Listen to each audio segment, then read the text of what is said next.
So இன்றைக்கி தளிகை என்ன பார்க்க போகிறோம் அப்படின்னா, குடமிளகால தொக்கு, இளங்கொட்டையில் தயிர் பச்சடி, முள்ளங்கியில் பருப்பு உசிலி.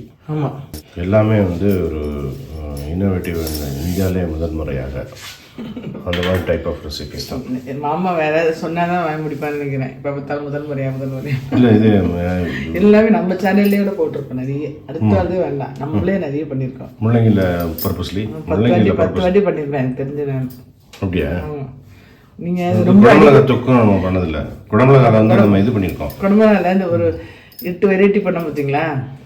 ஒரு காய் ஒரு சமையல் பண்ணோம்ல, ஒரு காய்கறிலையும் ஒரு 8, 9, 10 சமையல் கண்டிப்பா அதில் பண்ணியிருப்பேன் நான்.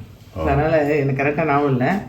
என்னென்ன இந்த முள்ளங்கில அடிக்கடி யூஸ் பண்ணாதனால உங்களுக்கு வந்து முதல் முறையாக தோன்றுறேன். முள்ளங்கி பர்பஸ்ல எனக்கு அந்த ராஜீவாமி சொன்னால அதுக்கு அது ஒன்றும் இல்லை, அதுக்கு பெருசாக பேசுறாரு. அது வந்து கவுன்சிலிங் குட் அப்படின்னு மாதிரி ஏதோ டெக்னிக்கோட பேசுறேன் நினைக்கிறேன். தப்பு ஒன்றும் இல்லை, சொல்லும் போது சந்தோஷம் தான், சந்தோஷம் தான் இல்லையா? அவ்வளோதான், வந்து சொல்லிக்க வேண்டியதான். ஆமாம். ஸோ நீ சந்தோஷமாகிறதுக்காக சொல்கிறேன். இந்தியாவிலேயே முதன்முறையாக குடமிளகா தொக்கு, இளங்கொட்டையில் தயிர் பச்சடி, அவளுக்கு ஒரு சிரிப்பு வரும், அவளுக்கு ஒரு சந்தோஷம் வரும். ஆமாட்டு சொல்கிறாள். ஆமாம், ஓகே. என்னென்ன முள்ளங்கி ரொம்ப லெஸ்ஸாக இருந்தது. இப்போ நான் மனசு அதில் பார்க்கலாம், அதை விட்டுட்டு வரத்துக்கு எனக்கு இலையோட நல்லா இருந்தது, பயங்கரமாக இருந்தது. சரின்ட்டு நான் தான் இதுக்கு அதை எடுத்து லெஸ்ஸாக இருக்கனால பர்பஸில் நல்லாயிருக்கும். ஓகே. ஸோ நறுக்கிக்கிறேன், இதையும் நறுக்கிக்கிறேன், இதையும் நறுக்கிக்கிறேன். முள்ளங்கி வந்து ஜலம் உண்டு இல்லை பர்பஸ்லிக்கு? கொஞ்சம் ஜலம் விட்டு பர்பஸ்லி பட்டால் சாப்பிடலாம், நல்லா டேஸ்ட்டாக இருக்கும். ஓகே, பார்க்கலாமா? பார்க்கலாம். ஃபஸ்ட்டு பருப்புசிலி பிடிச்சிடலாம். நறுக்கின்னு இருக்கேன் சின்ன சின்னதாக முள்ளங்கியை. இது வந்து கொஞ்சமாக ஜலம் விட்டு இதுக்கு காய்க்கு ஏற்றாலும் கொஞ்சம் உப்பு போட்டு தனியாக வேக வைக்கணும். இது வேக வச்சுக்கிறேன்.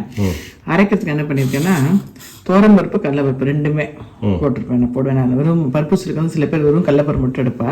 நான் வந்து கடலைப்பருப்பு பாதி, பருப்பு பாதி, காரத்துக்கு ஏற்ற மிளகா 4 மிளகா. யூஸ்வலாக பருப்பு சிலினா பெருங்காயம் இருக்கும். இந்த முள்ளங்கி ஒரு மாதிரி வாசனை வரும், அதுக்காக இஞ்சி.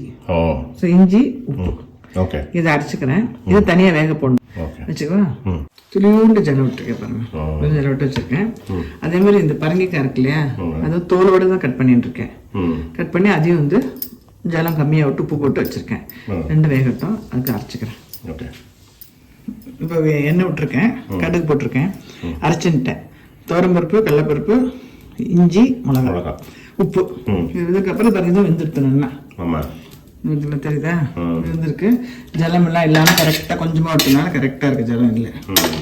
சரி, இதுவும் வந்துடுத்துணும். நான் ஆஃப் பண்ணிட்டேன், பரங்கிக்காயும் ஆஃப் பண்ணிட்டேன். தொக்கு இல்லை தொகையல்னு சொல்லலாம், தொகையல் மாதிரியே பண்ணிடுறேன் இன்னைக்கு நான். தொக்கு இல்லைன்னா தொகையல் தொக்குன்னா வதக்கலாம் நான் எண்ணெய் விட்டு. என்னென்ன குடமிளகா 2 குடமிளகாயும் 2 தக்காளியும் நீக்கி வச்சுருக்கேன். இதை நல்லா வதக்கிப்பேன்.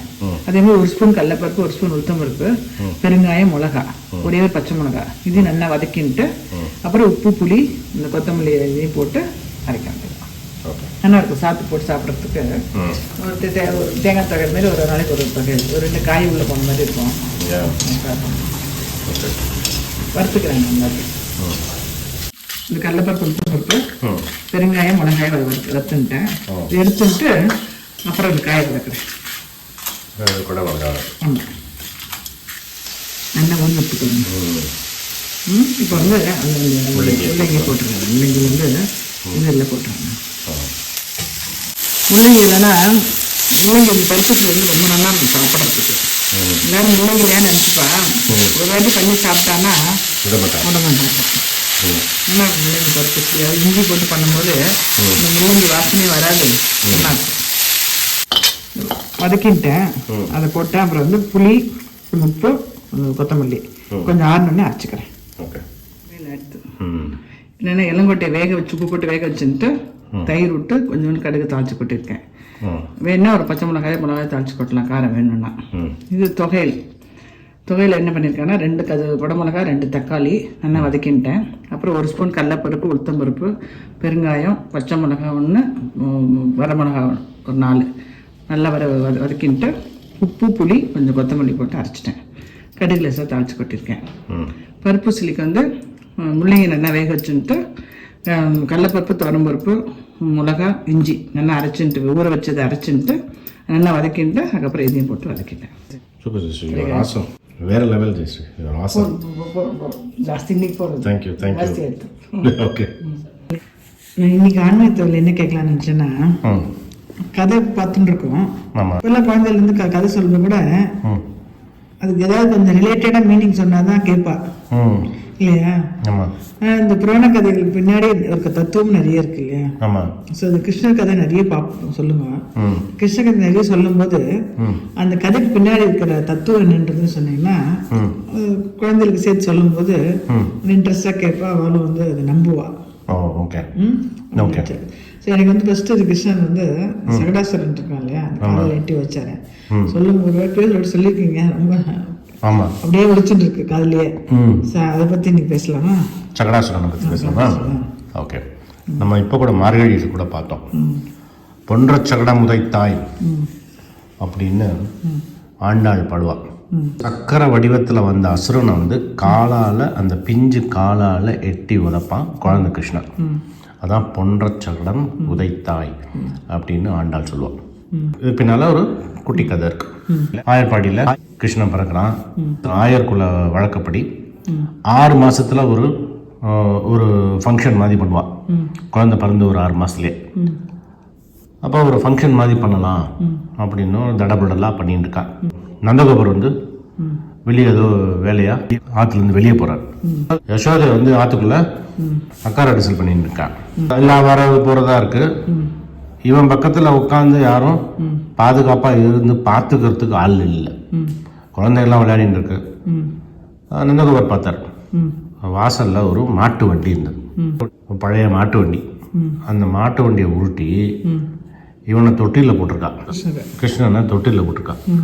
அந்த தொட்டில் பக்கத்தில் அந்த மாட்டு வண்டியை வச்சுட்டு வெளியே போகிறார். நமக்கு இன்றைக்கும் அது பழக்கம் உண்டு.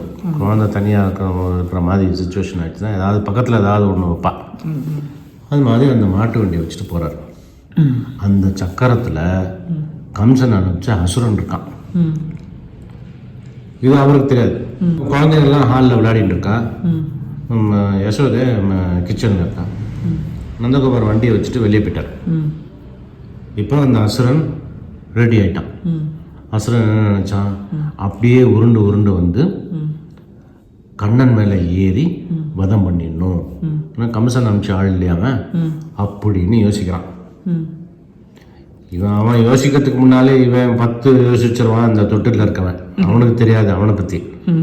இவன் என்ன பண்ணான், அப்படியே உருண்டு உருண்டு வருதுல, பக்கத்தில் வரும்போது கரெக்டாக காலில் இருந்து ஒரே எத்து சுக்குநூறுனா சுக்குநூறு அந்த சக்கரத்தை தான் உதைச்சான். சக்கரம் வண்டி எல்லாம் சேர்ந்து சுக்குநூறு சத்தம் கேட்டு யசோதா ஓடி வந்தான். இந்த குழந்தையெல்லாம் விளையாடி, இந்த குழந்தையெல்லாம் அப்படியே நின்று பார்க்கறதுகள். சத்தம் பார்த்தா மாட்டு வண்டியை காணும், ஒரே சுக்குநூறாக கிடக்கு. அவள் கேட்குறா, யசோதையை கேட்குறா அந்த குழந்தைகள்கிட்ட, எப்படி இந்த வண்டி வந்தது, எங்க எப்படி உடைஞ்சது? அப்பா அவர் சொல்கிறார், இந்த மாதிரி நந்தகோபுரம் வந்து உள்ளே வச்சுட்டு போனார், அது தானாக உருண்டு கிருஷ்ணங்கிட்ட வந்தது. கிருஷ்ணன் ஒரு கால் எடுத்து ஒரே உதச்சான், இப்படி உடஞ்சி போச்சு அப்படின்னு சொல்லுவாள். நம்ப மாட்டான். யசோதை யார் என்ன கிருஷ்ணனை பற்றி என்ன குறை சொன்னாலும் நம்பவே மாட்டாங்க. அங்கே யசோதை அங்கே ஊரில் இருக்கவாள்லாம் சொல்லுவா, வெண்ணெயை திருடுறான், தயிரை திருடுறான், பாலை திருடுறான், மோரை திருடுறான், யார் பேச்சும் நம்ப மாட்டாங்க. அப்படிலாம் பண்ண மாட்டான் கிருஷ்ணன். அப்படிதான் அந்த 6 மாதத்துலேயே அந்த குழந்தைகள்லாம் சொல்லும்போது நம்மள பிஞ்சு கால், அந்த காலை பாரு, இத்தினூண்டா இருக்கு அந்த பிஞ்சு கால். அந்த பிஞ்சு கால் பட்டு இவ்வளோ பெரிய மாட்டு வண்டி இப்படி உடையுமா? அவன் நந்தகோபுரம் வந்து எங்கேருந்தோ பழைய வண்டியை வாங்கி வச்சிருக்காரு. அது உருட்டி இங்கே வந்த உடனே அது உடஞ்சி போச்சு. என் குழந்தை பாட்டு படுத்துட்டு இருக்கான், அவனை உடைச்சாங்கிறாளே அப்படின்னு சொல்லுவா யசோதை. அம்மா இல்லையா அப்படிமா. அந்த அசுரனை அழகா அந்த காலால், பிஞ்சு காலால் எட்டி உதைச்சான். இதுதான் வந்து சகடாசுர வதம் அப்படின்னு சொல்லுவோம். சகடாசுரன்னா சக்கர வடிவத்தில் வந்த அசுரன். இந்த கதை. இப்போ இந்த கதையை மட்டும் நம்ம மேலோட்டம் அப்படி பார்த்துட்டு அனுபவிக்கிறதுக்கு நல்லா இருக்கும். இது நம்ம ஆற்றுல ஒரு குழந்தை இருக்குது, குழந்தை பக்கத்தில் ஒரு ஆபத்து வந்ததுன்னா அந்த குழந்தையே அது மீண்டு வந்தது அப்படிங்கும்போது நமக்கு வந்து ஒரு சந்தோஷம், ஒரு தெய்வ குழந்தை அப்படின்னு பார்க்கறதுக்கு பரமாத்மா இல்லையா அது, அப்படியே கேட்கறதுக்கு நல்லா இருக்கும். ஆனால் இதுக்கு பின்னால் ஏதாவது தத்துவம் இருக்கணுமா இல்லையா? ஏதாவது ஒரு காரணம் இருக்கும். அந்த காலத்தில் சும்மா ஒரு கதையை வச்சிருக்க மாட்டாங்க. இதுக்கு பின்னால் என்ன தத்துவம் அப்படின்னா, இப்போ நான் புராணங்களில் ஒரு நீர்நிலை அப்படின்னு சொல்கிறான்னு வச்சுக்கோ, வாட்டர் சோர்ஸ், வாட்டர் பாடி அப்படி காமிச்சான்னா அது வந்து பிறவி பெருங்கடல் அப்படிங்கிறத உருவகப்படுத்துகிறான்னு அர்த்தம். அதே மாதிரி சக்கரை மாதிரி ஒரு சக்கரை வடிவத்தில் ஒரு ரவுண்டு ஷேப்பில் ஏதாவது ஒன்று உருவகப்படுத்துகிறான்னு வச்சுக்கோ, அது எதை உருவகப்படுத்துகிறான்னு அர்த்தம்? வாழ்க்கை சக்கரம், வாழ்க்கை சுழற்சி. வாழ்க்கை சுழற்சி.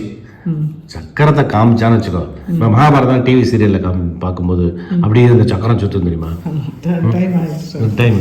அது வந்து வாழ்க்கை சக்கரம், வாழ்க்கை சுழற்சி. புனரபி ஜனனம் புனரபி மரணம் அப்படிங்கிற சுழற்சி. இந்த சுழற்சியில் நம்ம மாட்டின்னு இருக்கோம். நமக்கு அறியாமைங்கிற ஒரு இருள் அடைஞ்சு நம்ம இந்த சுழற்சியிலேயே மாட்டின்னு இருக்கோம். இதிலிருந்து வெளியே வரணும். இப்போ பகவான் வந்து நம்மளை வந்து எதுக்கு படைக்கிறான் அப்படின்னா, இங்கே வந்தோமா, சாப்பிட்டோமா, தூங்கினோமா, அதுக்காக படைச்சிருப்பான். அதுக்கு படைச்சிருக்க மாட்டான் இல்லையா? ஏகாதசி விரதம் இருந்தோமா, பெருமாளை நினச்சோமா, நாலு கைங்கரியம் பண்ணோமா, போகும்போது நம்ம திருப்பி இங்கே வராமல் பெருமாள் திருவடியிலேயே இருக்கணும் நிரந்தரமாக. அதான் பேரானந்தம் இல்லையா? அந்த ஞானம் வரணும் அப்படிங்கிறதுக்காக நம்மளை இங்கே அனுப்பிச்சிருக்கான். இந்த இடம் வந்து நமக்கு வந்து ஒரு ஸ்கூல் மாதிரி, ஒரு ட்ரைனிங் மாதிரி, அதுக்காக அனுப்பிச்சிருக்கான்.